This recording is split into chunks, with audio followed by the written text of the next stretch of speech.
Hello, everyone.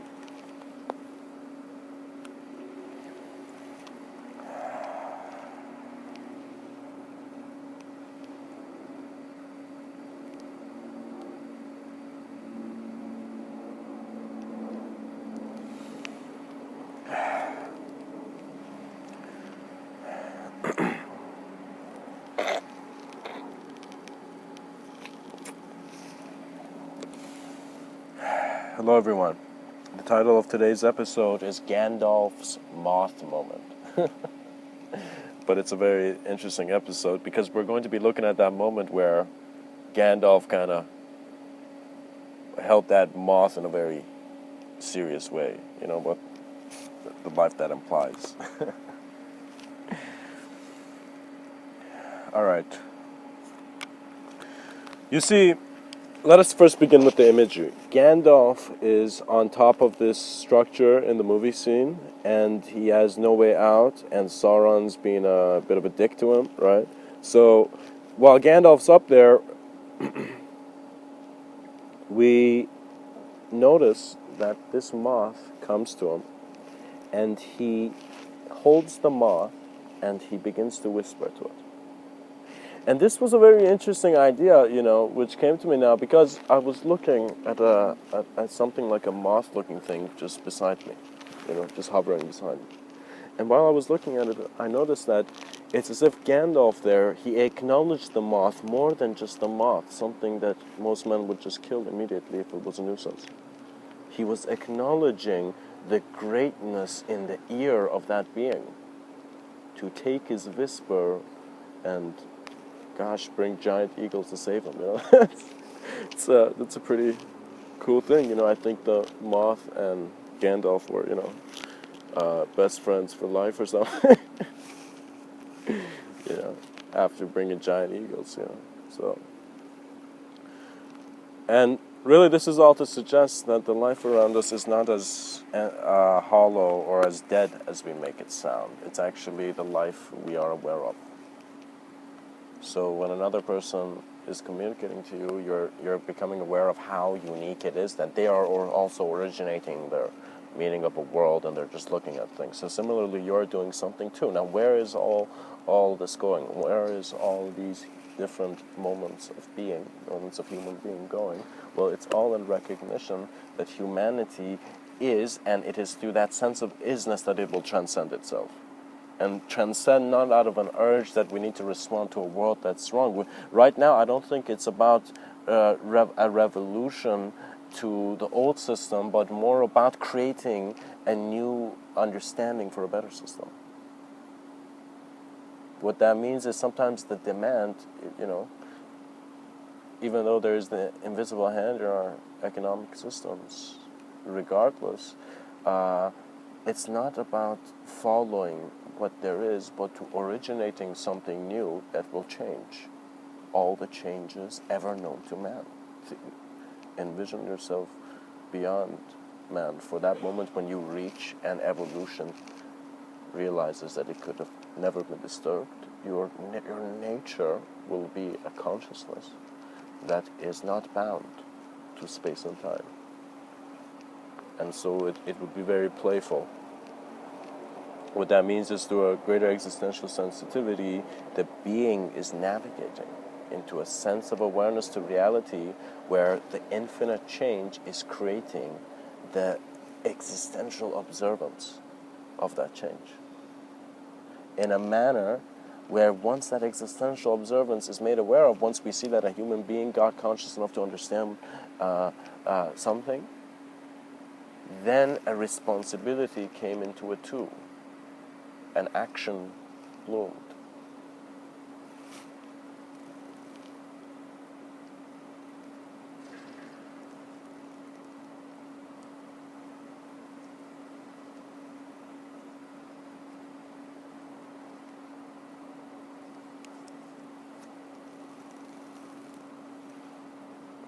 When you speak to life, you will be aware of what has been spoken. And you shall see that it is in the familiarity of your awareness that home was always home.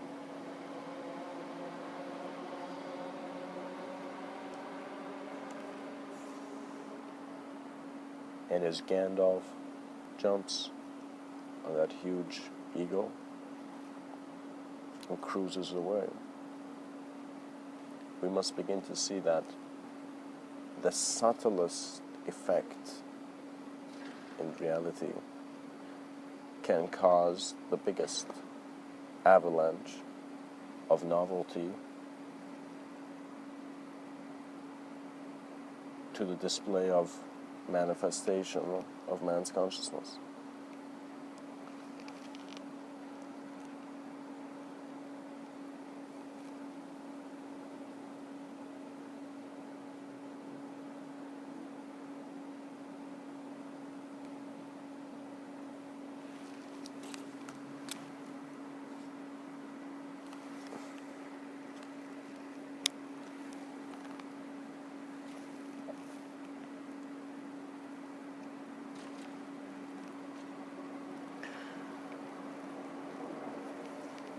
Regardless of the butterfly effect, find yourself within all aspects of your world, for all aspects of your world are immediately within an experience.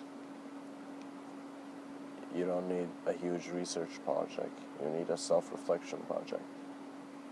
A self-reflection and an awareness to all that is projected in view. And as this view sees itself, there is a transparency there that is transcendental. It is transcendental knowing. And you will begin to see, you would actually see, you thought you had to make some kind of to-do list of a superhero to get things done. But no. Your being is aware and is all that is being done. So your grace is required simply to make your ideas so gentle that they can be let go.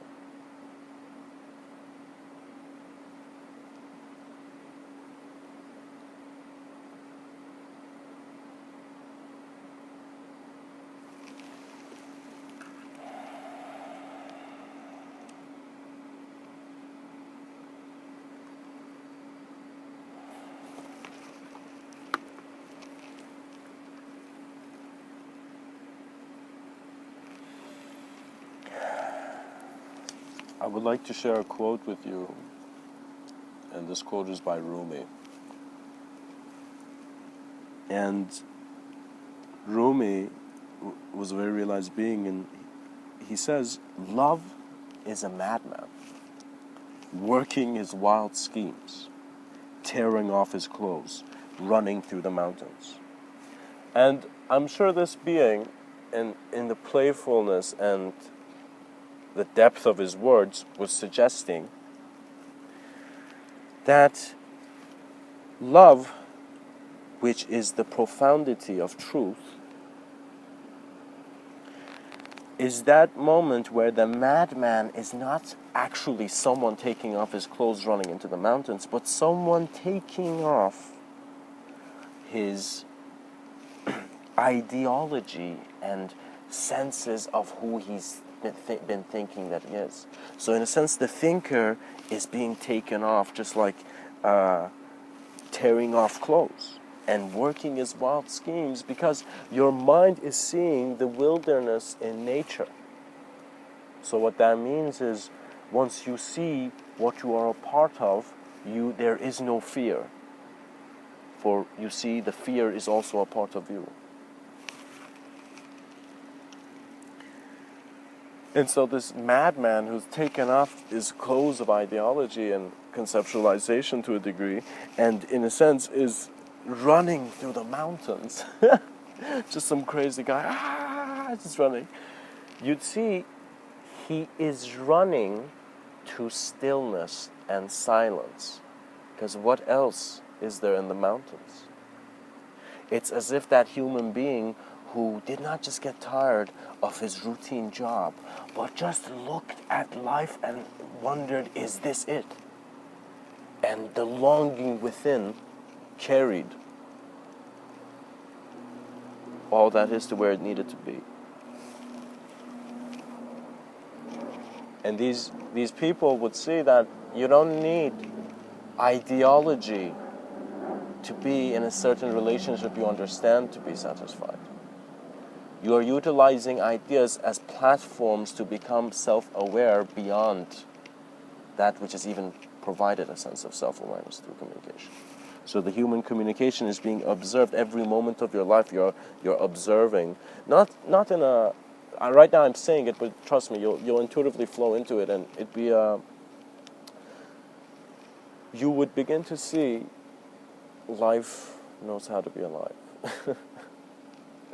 and so the ideas become playful, and it becomes less serious. And you'd see the stillness and silence in the mountains was just reflecting the vastness of your inner being, because all externality is leading internal.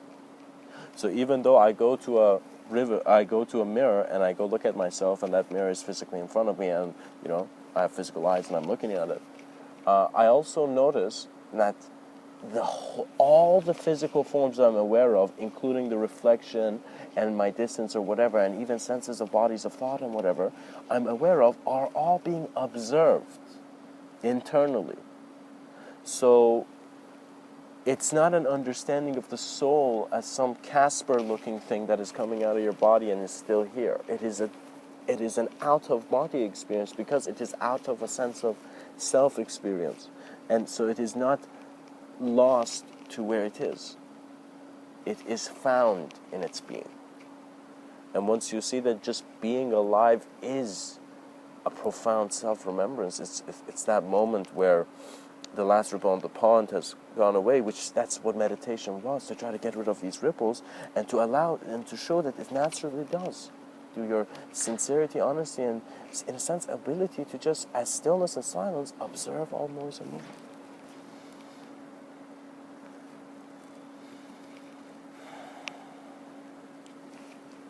And perhaps Rumi and Gandalf could be good friends, I think. Both like madmen, Rumi thinking of running, turning on skills, running into the forest, and Gandalf thinking of, jumping on an eagle's back, running like that,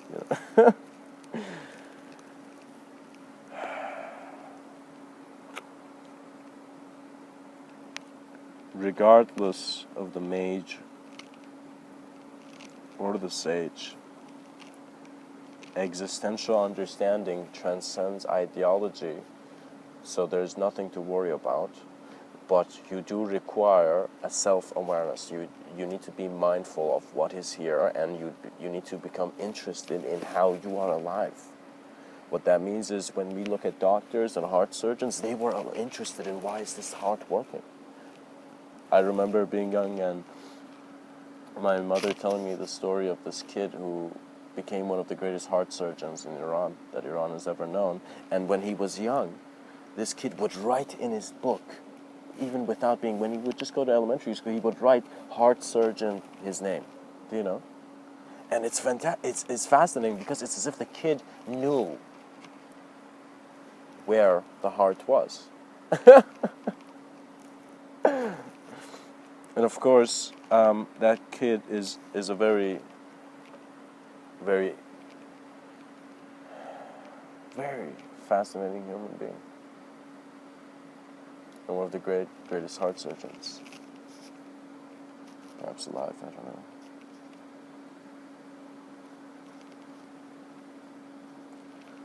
And it is what you know that allows you to let go of that knowing, and then to, in a sense, explore through a novel sense of your own being.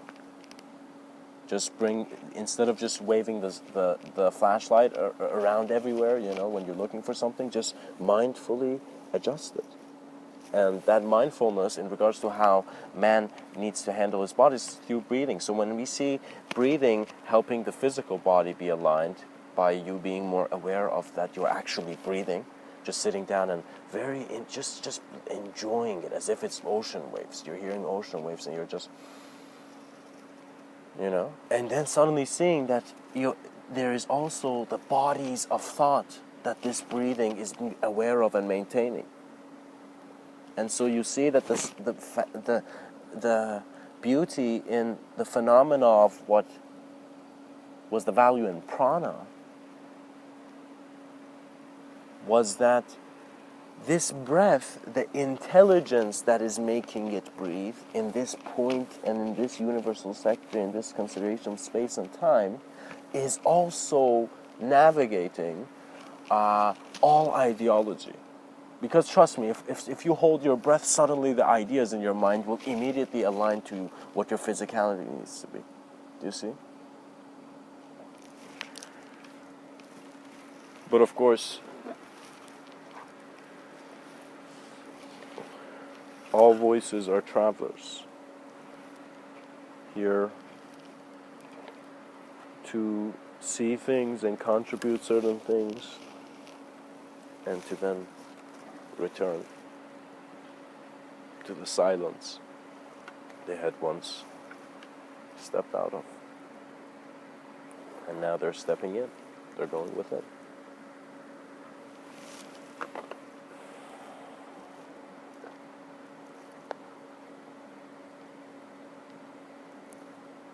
And all that I could say, perhaps, about Gandalf is he had good intuition. You know? When nobody was doing anything, his intuition was like, all right, I gotta go, I gotta travel half a nation to go talk to this king who's, you know, his ears aren't his, you know.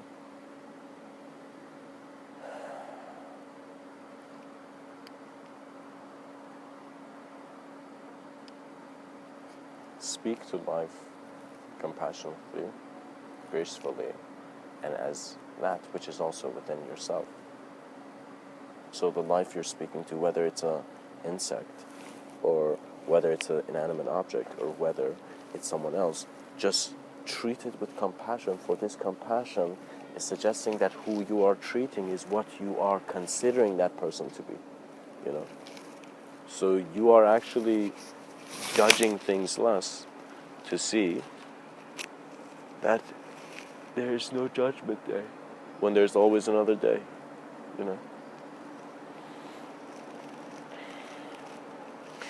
I hope this talk has served you, and it is always inspiring when an individual consciousness remembers itself through its individuality and how it is a emanation of a collective spark. Much blessings and namaste.